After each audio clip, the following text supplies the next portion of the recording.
Right now, we want to shift our attention from the south towns up to the north towns and to the Niagara frontier. Niagara County now dealing with the lake effect snow band as it's shifted up there. And so we're joined live right now by Jonathan Schultz, who's the Emergency Services Director from Niagara County. Thanks so much for joining us this morning. And tell us, what is Niagara County dealing with snow-wise, and what are your crews out there doing?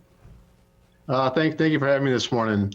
So far, as Patrick stated, the snow band's kind of shifting across the county and kind of parked here for the next few hours. And our crews are pretty busy out there plowing and maintaining the streets as they can as the snow's falling, and having some issues in some areas, but really having the ability to keep up with the snow as it's coming down.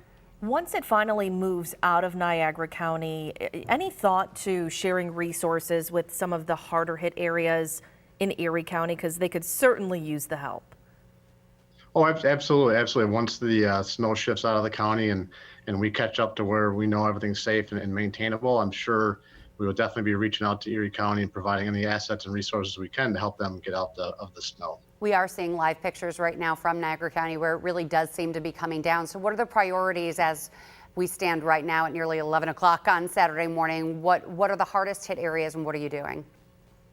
It seems at this point the hardest hit areas are to the west end of the county, Niagara Falls, Lewiston, along the southern border as well. And talking to the municipalities, they're all focusing on the mains right now, making sure the main roadways are open up to some of the secondaries, but make sure we have the ability for the first responders to move around if they have to. And Jonathan, we talked with the Niagara County Sheriff within the hour. He said at this point, no travel bans or advisories in place. Is that still the case? And is there any thought, are you giving any thought to maybe implementing those based on what you're seeing? At this point, countywide, we haven't put any in. I know the city of Lockport has Oh, unfortunately, he seems to have frozen up. That was Jonathan Schultz, the Emergency Services Director for Niagara County. Oh, and now we're hearing that we did just get him back. Jonathan, are you there with us? We were wrapping up. Oh, there we are. Okay, good. We're glad that we have you back. All right, so finish your thought. Any sort of warming shelters or anything that might be needed in this storm?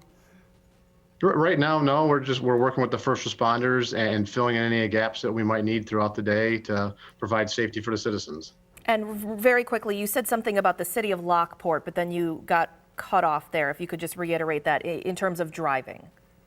Yeah, city of Lockport did issue a travel advisory at this point. The mayor and the police chief determined to do that.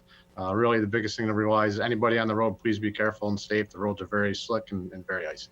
All right, Jonathan Schultz, the Director of Emergency Services up in Niagara County. We thank you for your time and get back to work because we know you've got a lot of it this weekend. But